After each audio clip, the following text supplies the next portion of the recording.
Abre aspas. Quando somos pai, mãe ou outro cuidador comprometido com a vida de uma criança, nossa meta principal é criá-la para que ela possa prosperar. Queremos que ela desfrute de relacionamentos importantes, que seja atenciosa e compassiva, saia-se bem na escola, que se esforce, seja responsável e sinta-se bem consigo mesma, que sobreviva e prospere. Vamos falar do livro O Cérebro da Criança?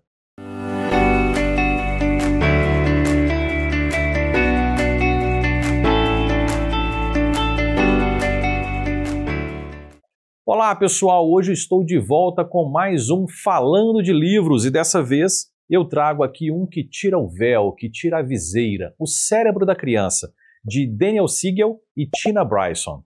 Ixi, pelo nome deve ser uma leitura técnica e chata para pais e mães comuns. Só que não é não. É um livro daqueles que é difícil parar de ler, que traz um monte de informações relevantes e de uma maneira muito didática e prática. Você consegue ler, entender e compreender melhor diversas situações pelas quais já passou e que foram difíceis de lidar. Esse é um livro que deveria ser lido por todos os pais e mães e por aqueles que pretendem ser. Abre aspas. A formação dos nossos filhos depende das informações que eles recebem diariamente do ambiente que os cercam. Abre aspas. A formação dos nossos filhos depende das informações que eles recebem diariamente no ambiente que os cercam. Isso significa que as crianças crescem e se desenvolvem por espelhamento, aprendendo com o que observam do comportamento dos seus pais e também dos responsáveis. Os estudos neurocientíficos evidenciam que a interação dos pais com seus filhos estimula o desenvolvimento cerebral, o crescimento emocional e a aprendizagem.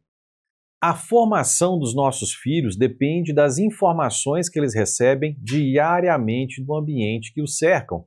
Isso significa que as crianças crescem e se desenvolvem por espelhamento, aprendendo com o que observam do comportamento dos seus pais e dos responsáveis. Os estudos neurocientíficos identificam que a interação dos pais com seus filhos estimula o desenvolvimento cerebral, o crescimento emocional e a aprendizagem. Além disso, esses relacionamentos são grandes preditores para a felicidade. E aproveito até para lembrar um trecho de um livro que eu já trouxe aqui, o Crianças Felizes, da Magda Gomes Dias, onde ela diz que pessoas felizes dão menos trabalho e tomam as melhores decisões. Alguém quer algo diferente disso para o filho? E esse trecho do livro deixa muito claro as principais fontes de aprendizagem da criança.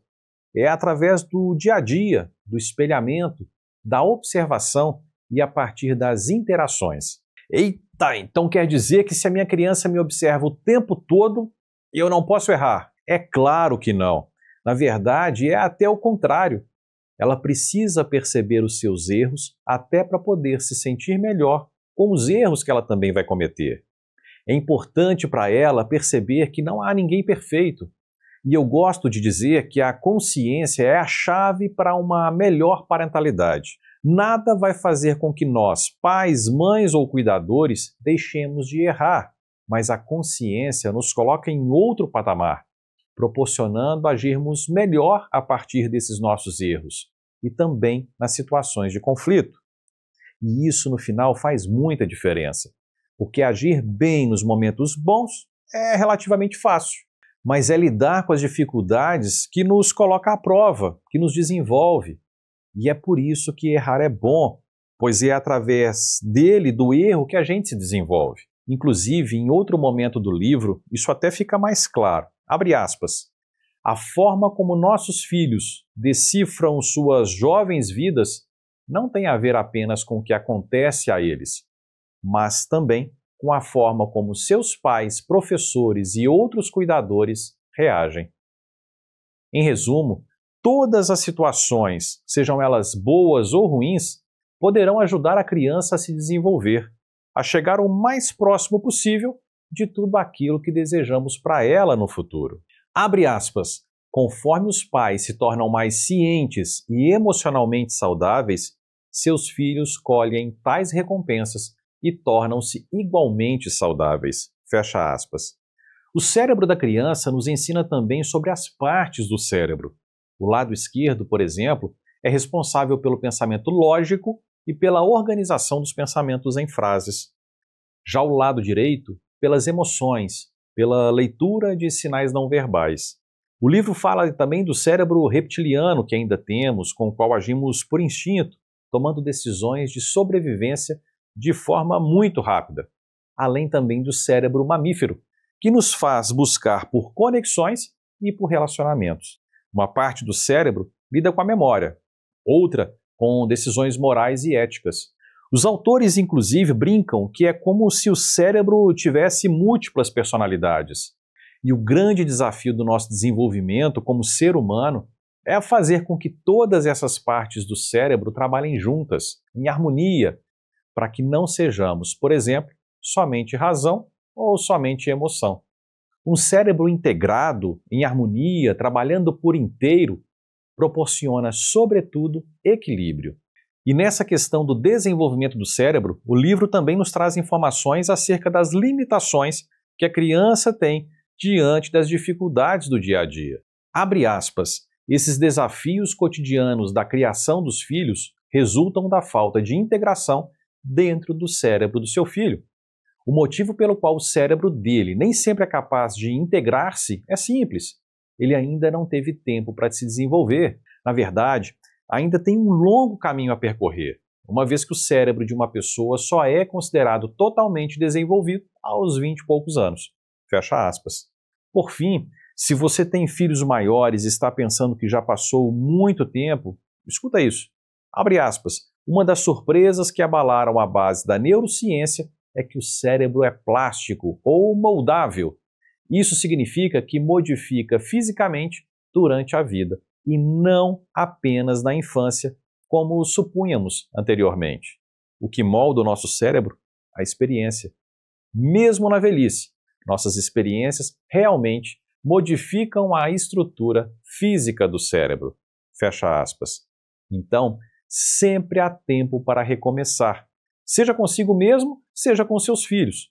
E mais do que ser possível recomeçar, vale muito fazer diferente agora, a partir de agora. Esse livro, ele também tem muita informação relevante para a criação dos nossos filhos e com muito conteúdo prático, como, por exemplo, quando ele ajuda a identificar melhor os ataques de birra dos nossos filhos. Mas antes de falar sobre isso, a gente precisa entender os andares de cima e de baixo do nosso cérebro. O andar de baixo é a parte mais primitiva, sendo responsável por funções básicas, como respirar, como piscar, por reações instintivas, como lutar ou fugir, e por fortes emoções, como a raiva e como o medo.